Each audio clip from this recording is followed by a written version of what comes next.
जा। हाँ। ये देखिए सर, ये देसी कट्टा मिला है इसमें से। लगता है धोनी भागते वक्त गलती से यहाँ गिरा गया। अजीब क्यों नहीं है सर?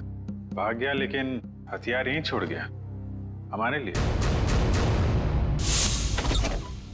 सर प्लीज हमारी मदद कीजिए, हम बहुत बड़ी मुसीबत में हैं सर। एक मिनट, कौन है आप लोग?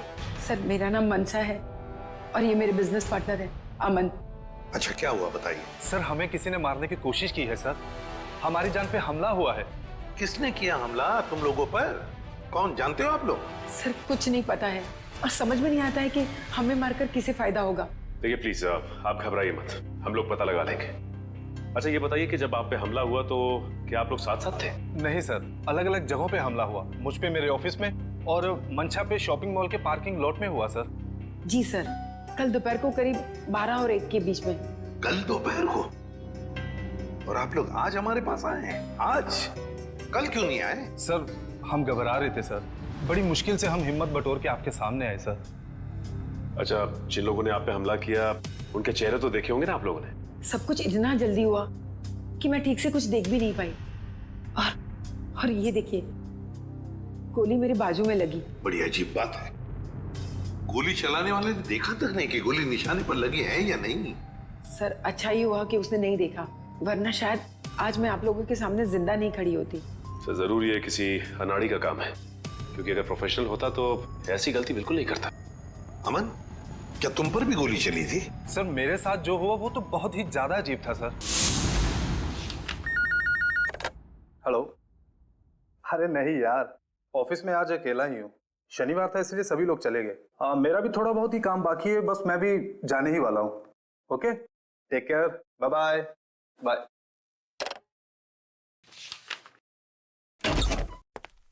अरे ऑफिस में इस वक्त कौन हो सकता है?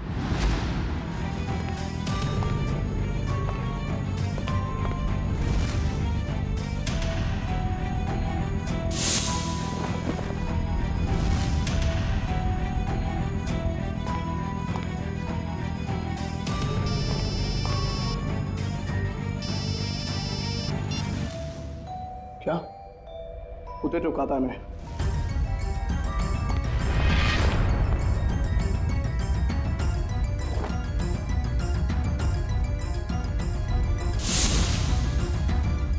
सर गोली मारने वाला बिना गोली मारे ही चला गया।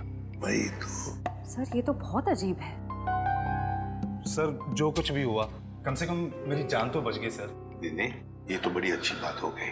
अब आप लोग हमारी एक मदद कीजिए उनका स्केच बनवाने में। सर स्केच तो बनवा देंगे, मगर ब्यूरो से बाहर जाने से डर लग रहा है सर, कहीं फिर से हम पे हमला हुआ तो। अब आप पर कोई हमला नहीं कर सकता। अब आप लोगों की सुरक्षा की जिम्मेदारी हमारी है। एक बात समझ में नहीं आ रही है, मंशा पर गोली चलाने वाला करीब से गोली चलाता है मंशा पर जानलेवा गोली नहीं चलाता, और जो अमन पर गोली चलाने गया था वो बिना गोली चलाए वापस चला जाता है। ऐसा क्यों? नहीं नहीं नहीं, ये कुछ अलग ही चक्कर है। सर ये रहा स्केच। Thank you. जाओ। आपको पूरा यकीन है यही लोग हैं वो? हाँ सर, लगभग ऐसे ही थे। ठीक है, थैंक यू वेरी मच। अब आप लोग जा सकते हैं, लेकिन निश्चिंत रहिए, आपकी सुरक्षा के लिए हमारे सीआईडी ऑफिसर्स तैनात रहेंगे। Thank you sir. Thank you sir. Shreya, देखो क्या ये दोनों पुराने पापी है क्या? सर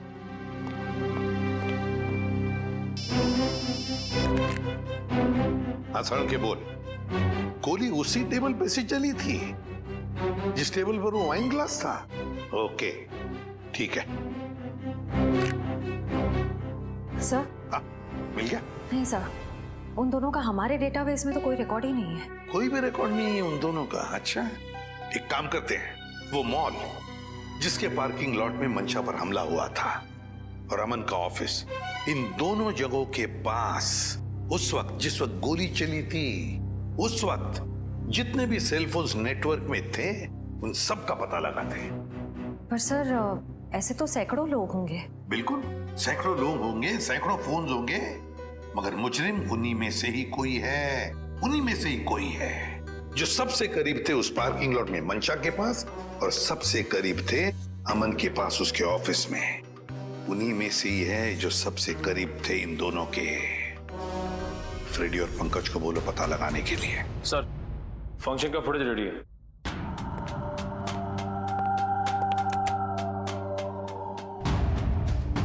निखिल, अब जूम करो उस टेबल पर जहां से गोली चली थी।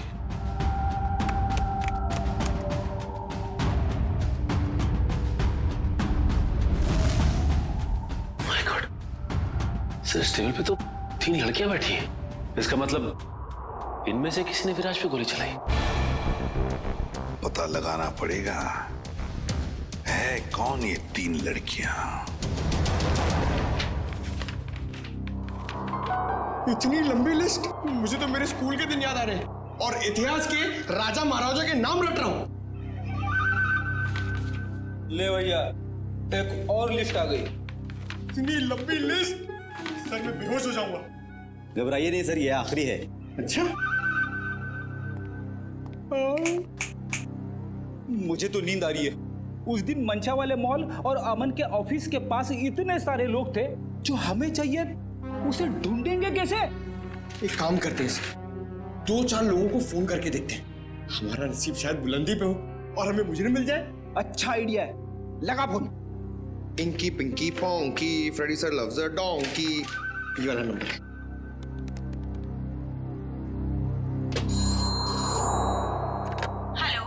हेलो, क्या नाम है आपका मैडम? तुम्हें क्यों बताऊं? तुम्हें शर्म नहीं आती? अनजान लड़की को फोन करके परेशान करते हो। अरे नहीं मैडम, आप समझ नहीं रही हैं। अगर तुमने मुझे दोबारा फोन किया ना तो मैं सीआईडी को कंप्लेंट कर दूंगी। मैं खुद सीआईडी से हूँ और मैं इंडियन क्रिकेट टीम की कैप्टन हूँ। खबरदार जो फोन किया दोबारा। अरे मैडम, आप समझ क्यों नहीं रही हैं? मेरे पति ने कहा ना तुमसे मुझे फोन करके परेशान करने के लिए। जाओ जाके कह दो उसे मैं 1 पैसा दहेज नहीं देने वाली। दहेज? अबे क्या हुआ पंकज? दहेज का नाम सुन के तेरे पूरे शरीर में 440 वोल्ट का करंट क्यों दौड़ने लगा? अरे सर मत पूछिए, दहेज ही तो मेरी दुखती रग है। सर मेरा पुराना जख्म हरा हो गया। मैं कुछ समझा नहीं। सर आप तो जानते ही हैं, मेरे स्कूल के और कॉलेज के जितने भी फ्रेंड्स हैं सबकी शादी हो चुकी है। मैं ही अकेला बचा हूं कुंवारा। पता है क्यों? क्यों? इस दहेज की वजह से। पंकज, एक सीआईडी ऑफिसर होने के बावजूद भी तुझे दहेज चाहिए? छी, कितनी शर्मनाक बात है ये। रुक, मैं अभी एसीपी साहब को फोन करता हूँ। अरे एसीपी सर को क्यों फोन कर रहे हो? मेरी बात तो सुनो। मैं दहेज नहीं मांग रहा हूँ, लड़की वाले दहेज मांगते हैं। मुझसे कहते हैं जब तक मैं दहेज नहीं दूंगा लड़की से मेरी शादी नहीं कराएंगे। इसलिए तो दहेज का नाम सुनते ही मेरे पसीने छूट जाते हैं सर। तू चिंता मत कर पंकज, जो लड़की तुझे सच्चा प्यार करेगी वो सिर्फ तेरा दिल देखेगी, दहेज या पैसा नहीं, समझे? सच्ची सर? हाँ। अब चल, अब ये शादी के सपने देखना बंद कर और काम पे लग जा। काम पे लग जा? लिस्ट इतनी लंबी है। अबे रो क्यों रहा है? चल एक काम करते, देखते हैं इन सारे नंबरों में से ऐसे कौन से 2 नंबर है जो मंशा वाले मॉल और अमन के ऑफिस के सबसे करीब है। देखिए सर,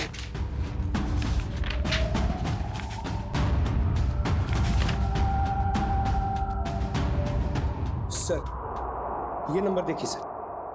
सर ये मॉल से सिर्फ 70 मीटर दूर है। सर ये नंबर देखिए, ये ऑफिस से 20 मीटर दूर है sir. Excuse me, yes sir. आप जरा बता सकते हैं कि ये और ये 2 नंबर किसके नाम पे? एक मिनट।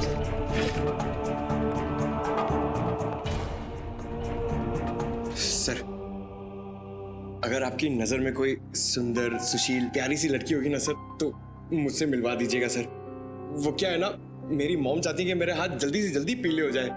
प्लीज जरा ध्यान रखो। सर एक्सक्यूज मी सर, ये दूसरा वाला नंबर ट्रेस करने में थोड़ा टाइम लगेगा, मगर ये पहला नंबर किसी शीतल कुमार का है। शीतल? मतलब पंकज, उस दिन मंशा को मारने कोई लड़का नहीं बल्कि लड़की आई थी। मंशा ने तो कहा था कि कोई लड़का था। ये केस तो और भी उलझता जा रहा है। एक काम करता हूं, दया सर को फोन करता हूं। सर क्यों बुलाया हमें यहाँ? अभी पता चल जाएगा। वो तीसरी लड़की कहाँ है जो इनके साथ में थी? सर उसका नंबर या एड्रेस नहीं मिला, यहाँ तक कि उसका लिस्ट में नाम भी नहीं था। उसका नाम भी नहीं था मेहमानों की लिस्ट में? तो फिर अभिजीत ये जरूर किसी और के इनविटेशन पर अंदर घुस गई और विराज पर गोली चलाकर भाग गई। क्या? उसने विराज जी को मारा? जी हाँ, और आप दोनों उसके साथ में बैठी थी, तो उसके पास गन थी, आपने देखा कैसे नहीं? सर मेरा सारा ध्यान तो फंक्शन की तरफ था। सर मेरा भी। वाह, तुम दोनों का फंक्शन की तरफ इतना ध्यान था कि तुम्हारे बगल में बैठी हुई लड़की अपना गन निकालती है, निशाना साधती है और गोली चलाकर भाग जाती है, इसका तुम्हें पता भी नहीं था। कैसे मान सकते हैं हम ये? चलिए बताइए, और क्या याद आता है उस लड़की के बारे में? सर उसने एक बड़ा सा बैग रखा था टेबल पे, और शायद इसीलिए हमें गन नहीं दिखी। कहाँ पर? सर वो जो टेबल है ना, उस पे जो फूलों का गुलदस्ता पड़ा है, उसी के पास। और वाइन का गिलास बैग के बगल में ही था? जी सर था, और वो उस बैग के साथ कुछ छेड़खानी भी कर रही थी।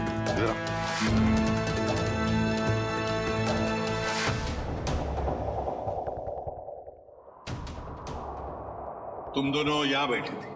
जी सर। और उसने बैग कहाँ रखी थी? सर उसका बैग यहाँ पर था। और ग्लास यहाँ पर? जी सर।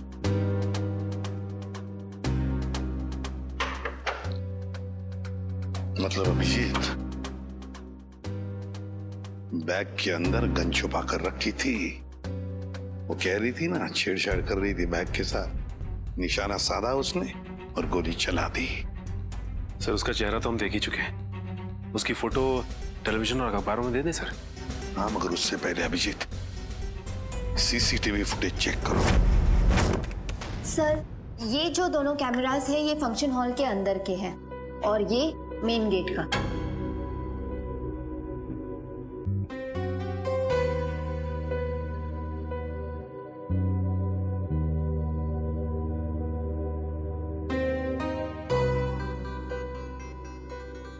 तो काफी देर से आई फंक्शन में। अब जरा ये मेन गेट वाला दिखाना। जी सर। सर ये तो टैक्सी में आई है। टैक्सी में? एक मिनट जरा इसको रिवाइंड करो, फिर से चलाना। पॉज। अब जरा ये नंबर प्लेट है ना टैक्सी का, उस पर जूम करो।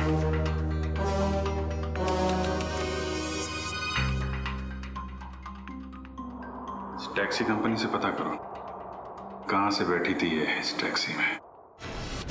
जी हाँ, मैं उसी टैक्सी की बात कर रहा हूँ, VWJA 3856। जी हाँ, 23 नवंबर की रात लगभग 8 बजे के आसपास इस टैक्सी ने एक लड़की को तिरला ऑडिटोरियम पहुंचाया। देखिए, इस लड़की की सारी डिटेल चाहिए हमें। जी हाँ, खून का मामला है। क्या कहा टैक्सी कंपनी ने? सर कंपनी वाले सारी डिटेल्स ईमेल कर रहे हैं सर। ओके, टैक्सी कंपनी का ईमेल आ गया।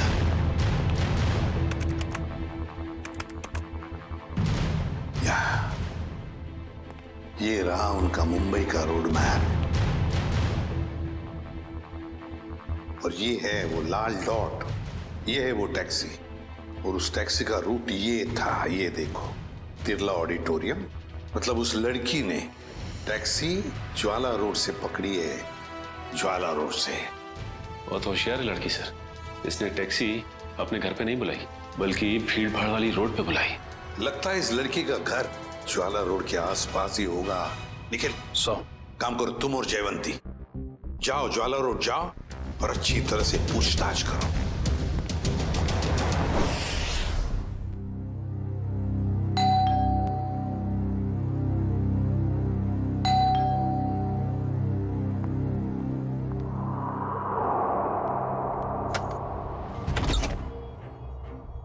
शीतल?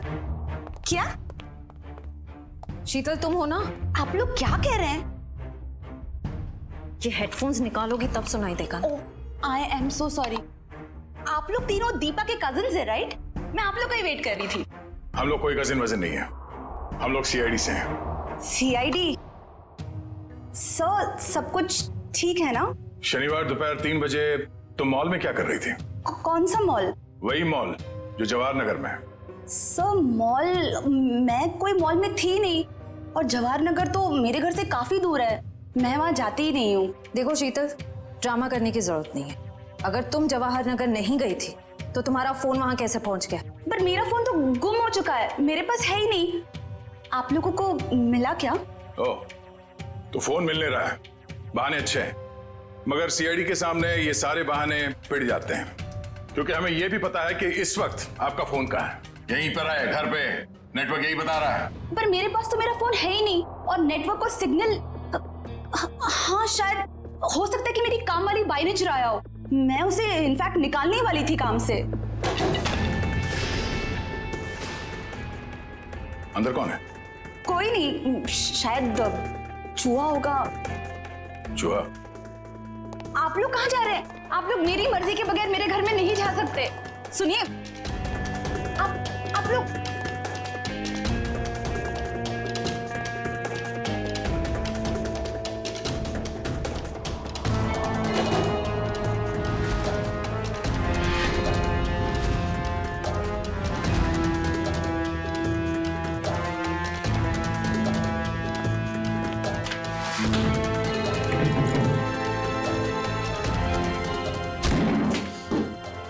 शर्म नहीं आती? ऐसे कैसे अंदर घुसे चले आते हो? अब क्या करें, आदत से मजबूर है। क्या? काफी बड़ा चूहा है, इसे खुराक की जरूरत है, हम ले जाते हैं।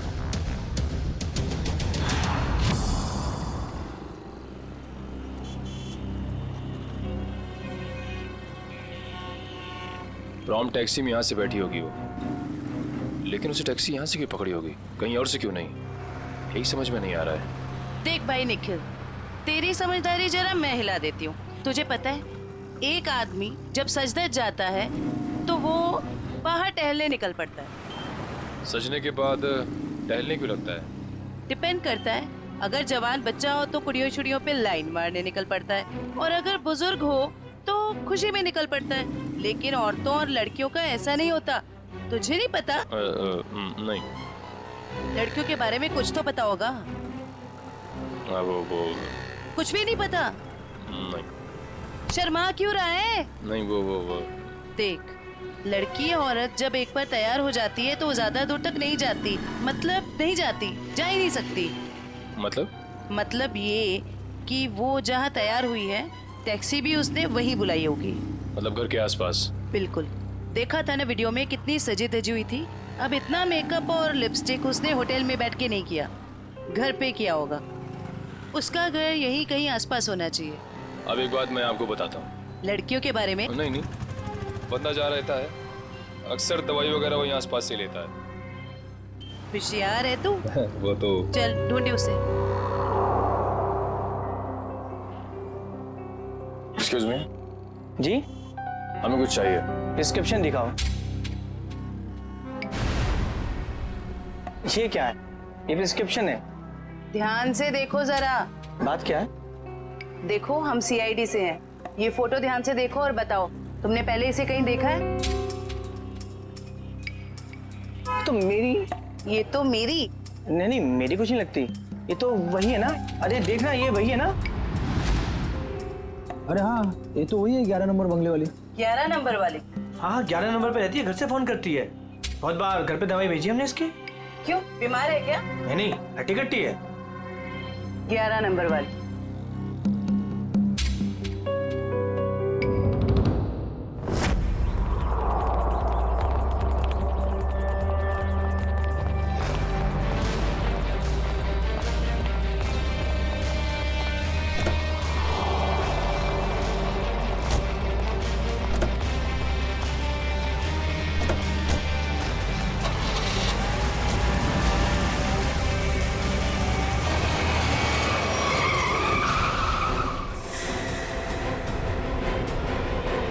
ओ मैडम, गाड़ी हटाओ।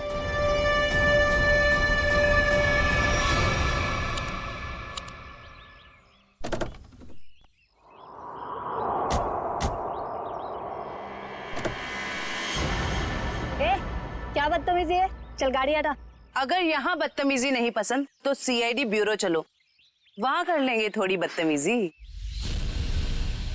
सीआईडी?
शॉपिंग करने का असली मजा तो सेल में आता है।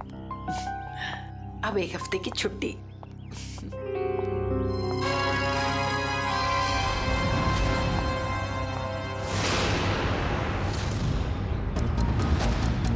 अब घर जाकर मम्मी से कहूंगी कि उनके हाथ की ठंडी लस्सी बना कर दे।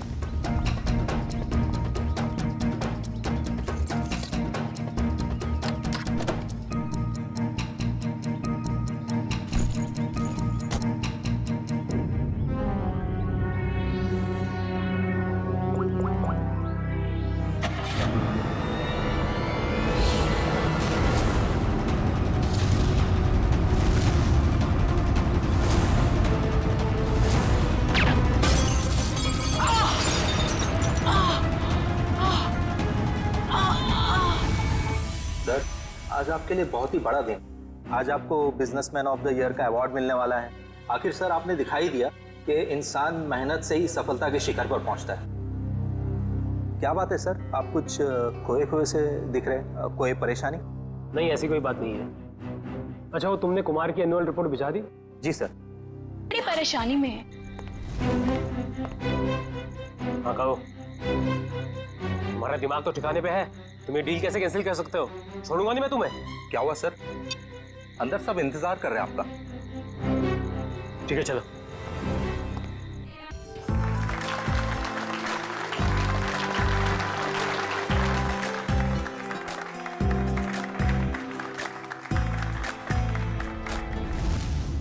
अब वक्त है उस घड़ी का जिसका आप सबको बेसब्री से इंतजार था। बिजनेसमैन ऑफ द ईयर का अवार्ड देने का वक्त आ गया है। और इस अवार्ड को देने के लिए मैं बुलाना चाहूंगा इस शहर के जाने माने इंडस्ट्रियलिस्ट मिस्टर श्याम विपुल को।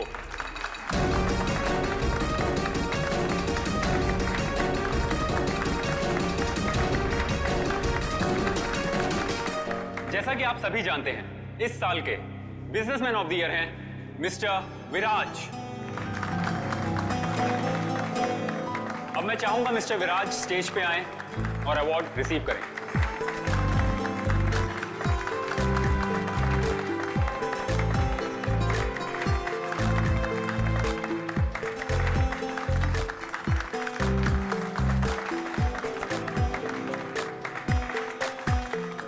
अब मैं चाहूंगा मिस्टर विराज हमारे लिए 2 शब्द कहें।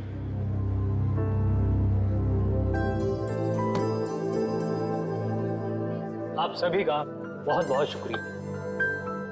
मैं सिर्फ इतना कहना चाहूंगा कि इंसान अगर चाहे तो मेहनत और ईमानदारी के बल पर जिंदगी में कुछ भी हासिल कर सकता है। इस अवार्ड को जीतने का श्रेय मैं अपने बहुत ही खास साथी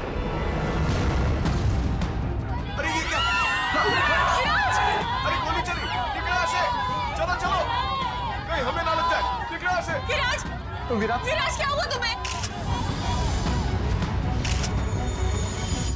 अभिजीत, गोली तो बाएं तरफ से चली है। बस इसका मतलब गोली चलाने वाला इसके सामने नहीं खड़ा था, साइड से गोली चलाई इसने। अगर ये यहाँ पे खड़ा होके बोल रहा था बाएं तरफ से गोली चली है, सर यहाँ कहीं पे होना चाहिए खूनी को। हाँ, तो यहाँ पर तो दीवार है अभिजीत, मतलब खूनी दीवार के सामने खड़ा था इन सारे लोगों के बीच में। किसी ने तो सुना होगा, देखा होगा गोली चलाते वक्त। ये इधर दीवार पे मेहमान थे इस तरफ? सर 2 या 3। 2 या 3? कितने? सर 3। कौन लोग थे, कुछ याद है आपको? सर गोली की आवाज सुनकर वो लोग भाग गए, जो बचे यहीं बचे हैं। मेहमानों की लिस्ट तो होगी तुम्हारे पास? Yes sir. लाओ। Okay sir. वैसे आप लोगों ने देखा किसी को गोली चलाते हुए? नहीं सर। कमाल है, एक आदमी यहाँ पे गोली चलाता है, इनकी मौत हो जाती है, ना किसी ने कुछ देखा ना सुना। ऐसा कैसे हो सकता है? सर दरअसल हम सबका ध्यान स्टेज पे चल रहे प्रोग्राम पे था, इसलिए गोली कहाँ से आई वो पता ही नहीं चला। हाँ हाँ सचिन, यहाँ पे सारी ग्लासेस बिल्कुल ठीक ठाक है, लेकिन इस ग्लास पे क्रैक है। अभिजीत, ग्लास में क्रैक है, मगर ग्लास खड़ा का खड़ा ही गिरा नहीं है। ऐसा क्रैक तो तभी आएगा सर, ये ग्लास किसी से टकराए या फिर कोई बहुत जोर की आवाज हो क्लास के पास। जरूर ये आवाज गोली चलने की है, और वो गोली इसी ग्लास के करीब से ही चली है। अंके, हाँ आजा। देख, लगता है गोली यहीं से चली है, ग्लास के पास से।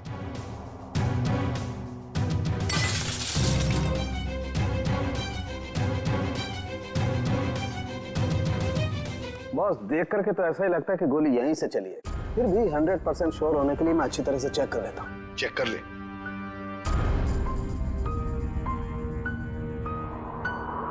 आप लोग उसे बिल्कुल नहीं छोड़ना जिसने विराज को मारा है। बिल्कुल, आपसे वादा करते हैं, जिसने भी ये किया है उसे कड़ी से कड़ी सजा दिला देंगे। तू हिम्मत से काम ले।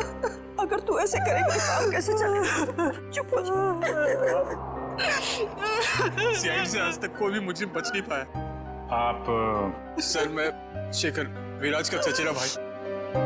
और फिर आप? मेरा नाम आशिका है सर। मैं विराज की वर्षों से बिजनेस पार्टनर हूँ सर। और सर, मैं विराज जी का पीए हूँ। तो फिर आप में से किसी को भी किसी भर भी शक है किसने किया होगा ये? नहीं सर, उनकी तो किसी से कोई दुश्मनी नहीं थी। नहीं, दुश्मनी तो थी, नहीं तो कोई खून क्यों करेगा? सर, मैं कुछ कहना चाहता हूँ। कहिए। सर, विराज जी का आज शाम से बहुत ज्यादा मूड खराब था। खराब मूड? उन्हें तो बिजनेस ऑफ द ईयर का अवार्ड मिला था ना, फिर भी मूड खराब था उनका। इस बात से मैं भी हैरान हूँ। इतने बड़े खुशी के मौके पर उनका मूड बहुत ही ज्यादा चिड़चिड़ा था, और फोन कॉल आने के बाद तो उनका गुस्से का पारा बहुत ज्यादा बढ़ गया। किसका फोन कॉल था? सर, ये तो नहीं पता। विराज जी किसी से फोन पर बात कर रहे थे। तुम्हारा दिमाग तो ठिकाने पे है। ये क्या बकवास कर रहे हो तुम? तुम्हें डील कैसे कैंसिल कर सकते हो? छोड़ूंगा नहीं मैं तुम्हें। ये सारी बातें हो रही थी सर। आशिका जी, आपको पता है किस डील के बारे में बोल रहे थे? मुझे इस बारे में कुछ नहीं मालूम। अरे ये कैसे हो सकता है कि आपको इस बारे में कुछ भी पता नहीं? आप तो विराज की बिजनेस पार्टनर थी ना, तो आपको तो पता होना ही चाहिए। सर, मैं सच कह रही हूँ, ऐसी कोई डील ही नहीं थी जो कैंसिल हुई है। ऐसा कोई डील नहीं था जो कैंसिल हुआ है, ठीक है? अब हम पता लगा लेंगे कौन सा डील था और क्या हुआ था। मयूर सर, विराज का फोन दो।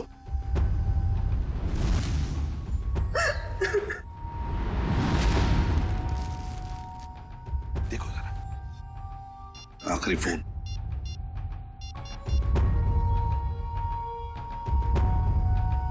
नाम तो लिखा नहीं, अनजान नंबर है। फोन लगा के देखो। फोन बंद आ रहा। फोन बंद आ रहा। अभिजीत, फोन बंद आ रहा है, इसका मतलब है विराज की मौत का जिम्मेदार ये फोन कॉल ही है। पता लगाना पड़ेगा ये फोन नंबर है किसका। मनसा, बेकार की जिद छोड़ दो ना। मम्मा, प्लीज समझने की कोशिश करो। मुझे सीआईडी के पास जाना ही होगा, तुमसे मदद लेनी होगी मम्मा। नहीं, मैं तुम्हें नहीं जाने दूंगी। फिर से हमला हो गया तुम पर तो। मम्मा प्लीज, मैं जो कर रही हूँ वो ठीक कर रही हूँ। Let me do it. हाँ, मैं सीआईडी के पास जा रही हूँ। क्या तुम मेरे साथ चलोगे? ओके। सर प्लीज मुझे जाने दीजिए, मेरी कोई गलती नहीं है। चुप! पैसे लेकर लोगों को मारते और कहते हो तुमने कुछ नहीं किया। किसने कहा था तुम्हें मंशा और अमन को मारने के लिए? प्रीतम ने। कौन प्रीतम? वो बड़ी पार्टियों से सुपारी का कॉन्ट्रैक्ट लेता है और हम जैसे लोगों में बांट देता है। मुझे मंशा को मारने के लिए कहा था उसने, और मेरे दोस्त रिंकू को अमन की सुपारी दी थी। मतलब पैसे लेकर लोगों को मारने का पूरा नेटवर्क ये प्रीतम चलाता है, और फिर मंशा और अमन को मारने के लिए प्रीतम को किसने कहा? प्रीतम को किसने कॉन्ट्रैक्ट दिया था? सब विराज ने। विराज? सर, इसका मतलब विराज, मंशा और ये अमन का केस आपस में जुड़ा हुआ है। हाँ, पर मजे की बात यह है सचिन कि विराज ने प्रीतम को कॉन्ट्रैक्ट दिया मंशा और अमन को मारने का, और फिर विराज का ही खून हो गया। सर, कहीं ऐसा तो नहीं कि अमन और मंशा ने मिलकर विराज को मरवा दिया हो? तो फिर मंशा और अमन हमारे पास क्यों आते हैं? अच्छा, ये तुम्हें सुपारी मिली थी ना मंशा और अमन को मारने की? तो फिर तुम और तुम्हारे दोस्त नाकामयाब कैसे हो गए? नाकामयाब नहीं हुए थे सर, प्रीतम ने आखिरी वक्त पर सुपारी कैंसिल कर दी थी। प्रीतम ने आखिरी वक्त इन दोनों को मारने का प्लान ही कैंसिल कर दिया? क्यों? ये चक्कर क्या है? मुझे तो लगता है विराज की मौत के पीछे इस प्रीतम का हाथ है। दीपिका। जी सर। तुम्हें विराज को मारने के लिए किसने कहा था? प्रीतम ने। प्रीतम ने? सर मगर प्रीतम को किसने कहा होगा विराज को मारने के लिए? वो भी पता चल जाएगा निखिल। सर, मुझे कितनी देर यहाँ रुकना पड़ेगा? क्या मैं घर जा सकती हूँ?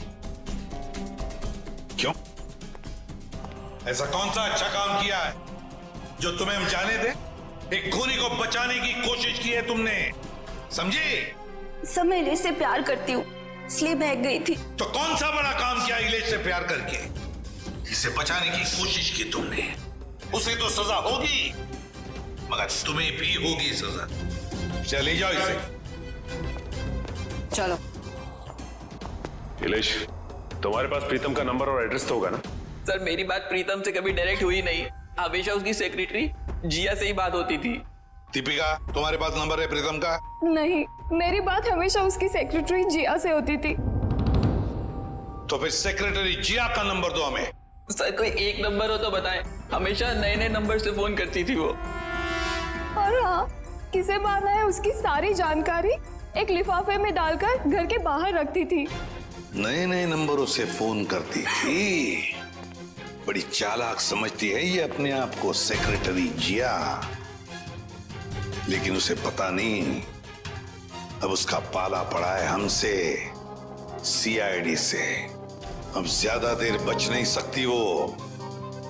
जिया ने जिन जिन नंबरों से तुम्हें फोन किया है वो सारे के सारे नंबर चाहिए हमें अभी, इसी वक्त।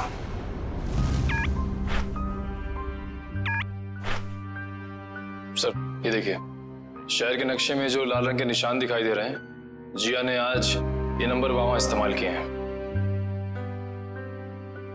ये है वो पहला नंबर जिया ने इस्तेमाल किया हुआ। राजा पार्क से लेकर खातीपुरा गया है और 30 मिनट तक बात कर रही थी, 30 मिनट तक। और फिर खातीपुरा से वो श्याम नगर आई, उस दौरान उसने 40 मिनट तक बात की। हाँ सर, और तीसरा नंबर उसने इस्तेमाल किया है श्याम नगर से क्वींस रोड के बीच, तकरीबन अब 1 घंटे बाद किए सर। और उसके बाद अब ये क्वींस रोड से विद्यानगर की तरफ गई। और सर, विद्यानगर में जिया के नंबर के साथ एक और नंबर है। लगता है ये नंबर प्रीतम का है श्रेया, ये प्रीतम ही है। इस प्रीतम ने बुलाया होगा जिया को विद्यानगर मिलने के लिए। लेकिन सर, विद्यानगर के बाद तो जिया का मोबाइल बंद हो गया सर।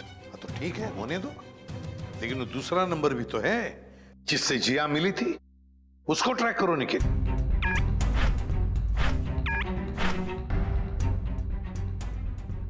सर फिलहाल ये नंबर सिविल लाइन के किसी बंगलो में है, बंगलो नंबर 17।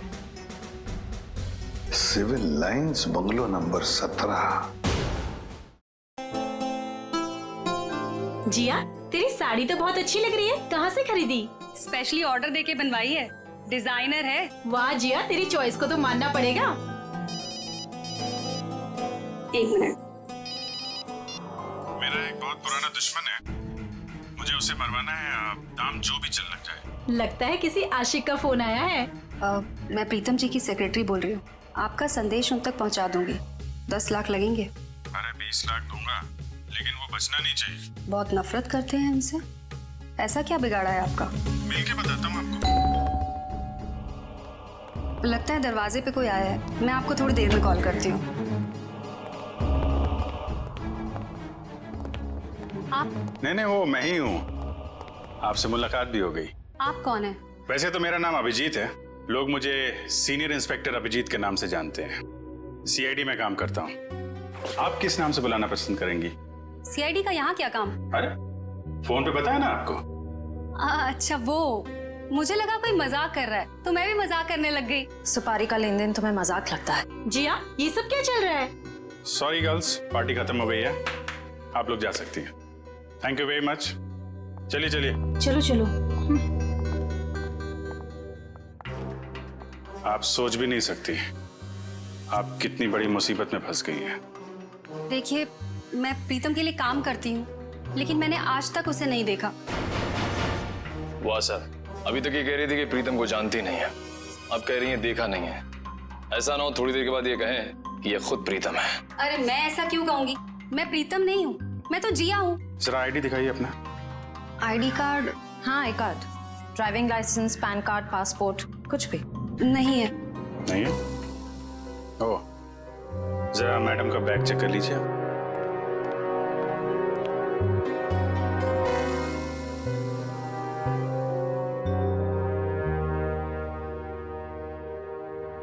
सर, इस खूबसूरत चेहरे का नाम है प्रीतम योगिता। अच्छा, तो आप प्रीतम हैं? भाग के कहाँ जा रही हो? पहले अपने चेहरे का मेकअप तो करवा लो।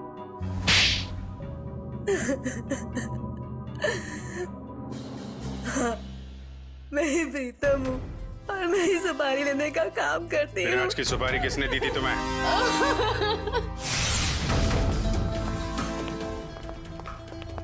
माफ कीजिएगा, ऐसे ही चले आए।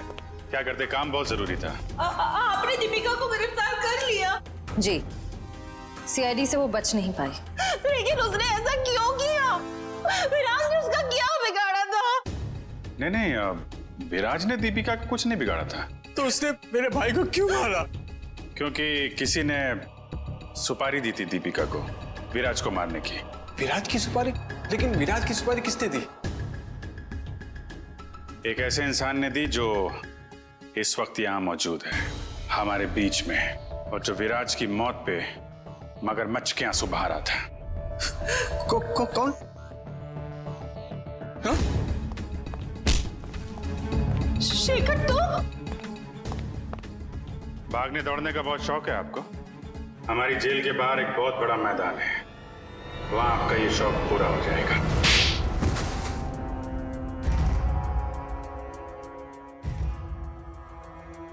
कहने के तो ये हमारा फैमिली बिजनेस था, लेकिन सच तो ये था कि पूरा कारोबार सिर्फ और सिर्फ विराज भैया चलाते थे। और इस बात की तुम्हें जलन थी, हैं? क्यों नहीं होगी जलन? सारी प्रॉपर्टी उनके नाम पे, सारी फैक्ट्रियां, सारी इंडस्ट्री उनके नाम पे थी। भिखारी जैसा महसूस करता था, इसलिए मैंने विराज भैया के प्रतिद्वंदियों अमन और मनसा के साथ हाथ मिला लिया। और तुम तीनों का एक ही मकसद था, विराज की बर्बादी। हाँ, जब विराज भैया को एहसास हुआ कि अमन और मनसा दिन दुगनी रात चौगनी तरक्की कर रहे थे, तो उन्हें बर्दाश्त नहीं हुआ, उन्होंने दोनों की सुपारी दे दी। और इसके पहले कि वो दोनों मारे जाते, तुमने वो सुपारी कैंसिल करवा के विराज की सुपारी दे दी। तो क्या गलत किया मैंने? विराज भैया कौन से दूध के धुले हुए थे? हाँ, वो दूध के धुले नहीं थे, लेकिन तुम्हें उन्होंने एक छोटे भाई से ज्यादा अपने बेटे की तरह समझा था। तुमने जो किया है ना शेखर, उसका तो प्रायश्चित तक नहीं हो सकता। प्रायश्चित के लिए बहुत टाइम मिलेगा, जेल की सलाखों के पीछे फांसी का ऑर्डर आने तक।